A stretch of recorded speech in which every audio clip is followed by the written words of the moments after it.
Tokyo with Stuart Brisgel and David Monday, Wednesday morning Eastern. You think about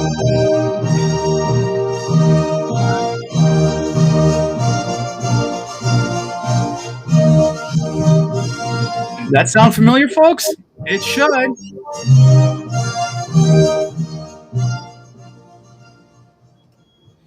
Yes, and here we are, ladies and gentlemen. Again, it's another edition of the Rant Network, our Wednesday edition.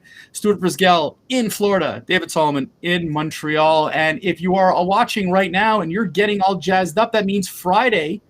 Forget about the start of the Olympics on Friday with the opening ceremonies. It started this morning. USA Soccer lost. Canada drew in women's soccer. Softball has started. The Olympics are going on as we speak, even though it hasn't officially started until Friday. So the point of today's rant, ladies and gentlemen, is what the hell are they doing in Tokyo? Should they have been going on with these Olympics or not? So, I have never been I've never been an athlete. I always joke I've been an athletic supporter at best. And my oldest son actually did participate in an Olympic style event. Actually, it was a number of years ago. My father-in-law and brother-in-law participated now 12 years ago in a similar event. There is something absolutely awe-inspiring, Stuart, and I know you could share your feelings about it.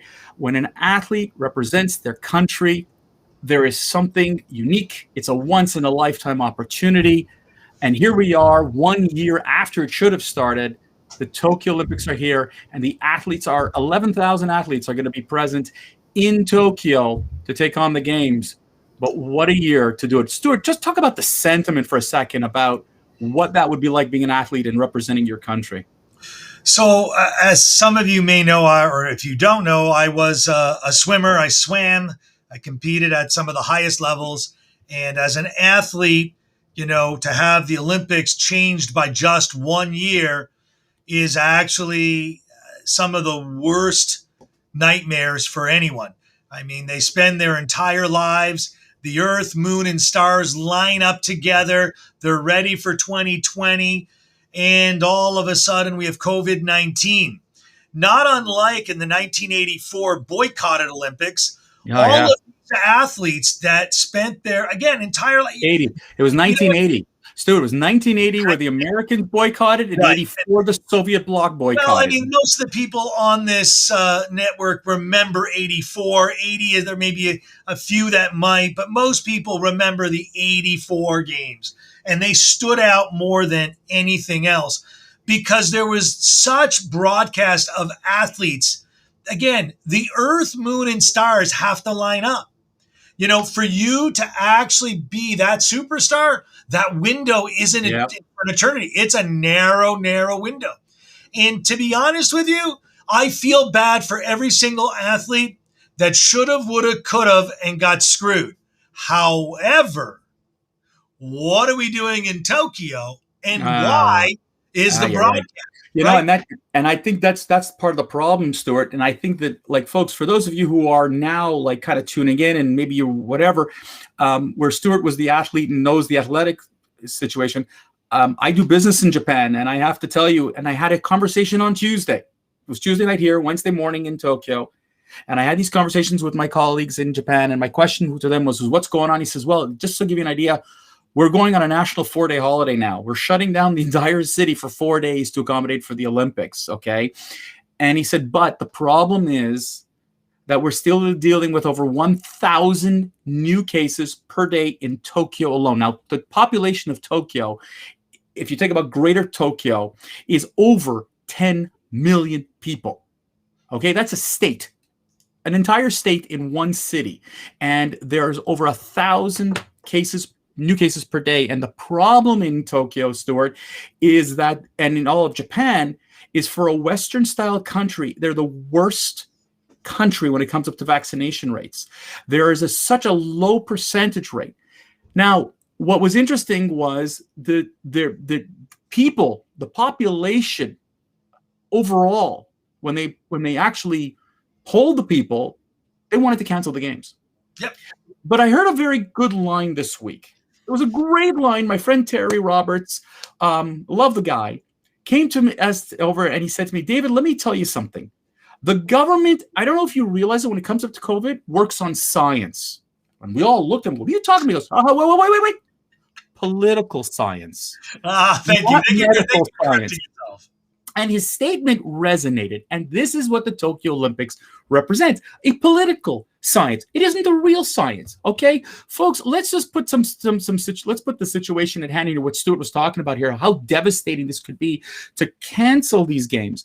Okay, the situation on the ground is getting worse. Okay, there are over 70 known cases of people that are assigned to the Olympics, not the athlete themselves. There are only a couple of athletes as of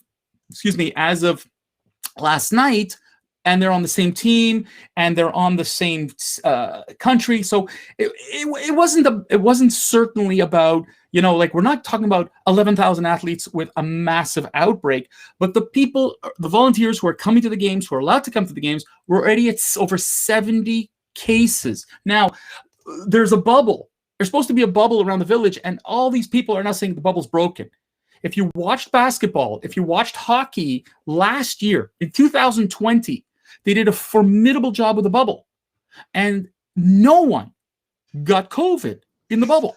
So if these 11,000 athletes are truly in the bubble, Stuart, yeah, the game should go on. I want to jump on that. So first of all, there is no bubble in Tokyo. Not all athletes have been vaccinated, and 80%. 80% are double vaccinated. They're all not vaccinated, and that's where the problem lies. The examples you gave, there was 100% vaccination. And, Jennifer, who just chimed in, and I told her... Actually, Stuart, the NBA bubbles and the NHL bubbles, I'm sorry, had no vaccinations a year ago. There were zero. That was the thing. They kept them in but there were cases that popped up. They didn't have no cases. No, not in the bubbles. Not in the bubbles. Outside the bubbles. But that's neither here nor there. Go on. I'm telling you, I know NBA players. You know how I know NBA players, and I'm telling you, Stuart. there was COVID. I'm telling you, whatever. Okay. So let me address this issue that Jennifer brought up, and she made a statement. It's all about the money. Yes. So the games should cost probably about $16 billion, right? Mm-hmm.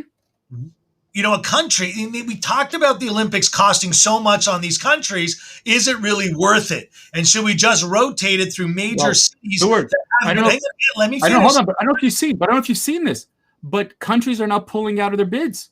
I understand, but it's still the most coveted thing for a country to have in the modern era is having the Olympics because it puts their city on the world stage. And where you're a country like China who wants to be on the world stage, but now let me tell you where, Jennifer, it's all about the money. And I don't know if you're aware, but Toyota just pulled everything, one of the largest Japanese companies in Japan, pulled all, not some, all of its ads from the Olympics. In fact, it is unprecedented that a country pull everything. Not a company, not a country, a company. No, the company pulled it from the country as the world's Olympic sponsor, but also as the host country's one of the largest companies. Yep. I mean, the amount of people that work for Toyota is ridiculous. Where is that coming from? Sorry. We get some feedback. Difficulty here. So in addition, you look at NBC Sports. NBC Sports spent how much, right? Over the years, they spent a fortune. NBC Sports pay for these Olympic Games. And now you have major companies. Stuart, you're talking about NBC Sports. How about Visa? That's a global sponsor. How about, you got it. One of the things is, and you're right, it's about money. And the $9.75 billion. Right. And by the by, folks, $16 billion. Yeah, that's directly related to the Olympics and the villages and the construction, whatever. What you don't count in that $16 billion is all the infrastructure projects that they have to be paid off right now to support the games. And I'm telling you, Tokyo will print money, but NBC, the publicly traded company, paid $7.7 billion for the winter and Summer Olympics. Over how many years, Stuart? It's not No, one. It's not one Olympics. It's no. It's over several Olympics. 2021. Yeah, 7? Stuart. Just for the 2 Olympics? No. There's something wrong with the numbers there. Check again. I'm pulling it up right here. All right, folks. The point of the matter is, the question here is this. We've got these corporate things we've got to. The question is, should they have canceled these games? And the thing is that if you think about it from a COVID perspective, the answer is, in my opinion, yeah, they should have canceled it. Be damned the money and be damned the politics, and here's why. You cannot imagine now you've 11,000 athletes from all over the world are going to come together. And it's not just you're coming from Western countries. You're talking 200 countries that are being represented with a varying degree of status of COVID. And God knows what the variants. And what we've realized is when you're mixing and blending people, you create all these other problems. And you're going to create another variant and another virus. And now you're going to take, these people are going to go back home, and God knows what they're going to spread. This is what you hear as the so-called super spreader event. Because I don't care if 80% are vaccinated, double vaxxed, 20% are not, but these variants are not, they're not immune to these variants. So now if we take a look at it purely from a global health perspective, these games should have been canceled a long time ago. But now I'm thinking about, hold on, but wait. They were canceled. No, they were postponed. They were postponed. That's another word for canceling. You can't postpone it another year. You want to cancel them, don't have them? Why? We had them during the war. We did not. World War II, 1940 and 1944, they were canceled. Sorry. 1939, yeah. Okay, I guess technically you're right. You're right. We had no Olympics in 40 and 44. And in 1918, if I remember correctly, there was a problem with the Spanish flu. So all this to say is, I don't really like right now, we're sitting with a major global pandemic. We have a Tokyo, the chief of the Tokyo Olympics said he could still pull the plug. I doubt it at this point he's pulling the plug. He's just playing it. But IOC head has said, no, we're not pulling the plug. We're going ahead with the games regardless. I mean, God help us if there's a major breakout in that. We have a watcher, a viewer, a texter who's actually, I think she's related to you. Cheryl said, we're going to have the Olympic variant. It's the old strain. The Olympic strain. Look, guys, as far as I'm concerned, again, I have a son. I have an older son who did go through this Olympic thing. It's memorable. You're right. It's a once in a lifetime opportunity. David, as an athlete, but you know what? Something that you spend a lifetime dreaming for. So the question is, kill themselves over this, right? But the question is, and I'm sorry to put it this way, because unfortunately, it's an amateur athlete. The professional athletes who are playing the basketball and are playing soccer and are doing all these things. Sorry, guys. I'm not sorry for you. I'm sorry for an amateur athlete who's in their early 20s and can't run the track and cannot do the swimming and cannot do this because of that. Simone Biles, she already did her Olympics. But what do you think? What do you think about forcing 100%? I mean, maybe they just should have done 100% vaccination. They should have, and that would have done it. I mean, listen, they should have, but their country, Japan themselves haven't vaccinated the people. So, like, what are you going to want it from? What? From Zimbabwe? From I mean, India is a disaster. Brazil is a disaster, and you think that they're going to be fully? I just don't think that the money. The 16 billion you just talked got into everybody's way. The IOC would be embarrassed. Listen, in 2032, Brisbane right now is the only nominee. After what's going on right now, they're talking about everybody's pulling out. You said it was phenomenal, but countries other than, I guess you could say China, which is autocratic and whatever, democracies are staying away from these games because it's just too damn expensive. It's too problematic. Okay, so hey, sorry, guys, I don't buy it.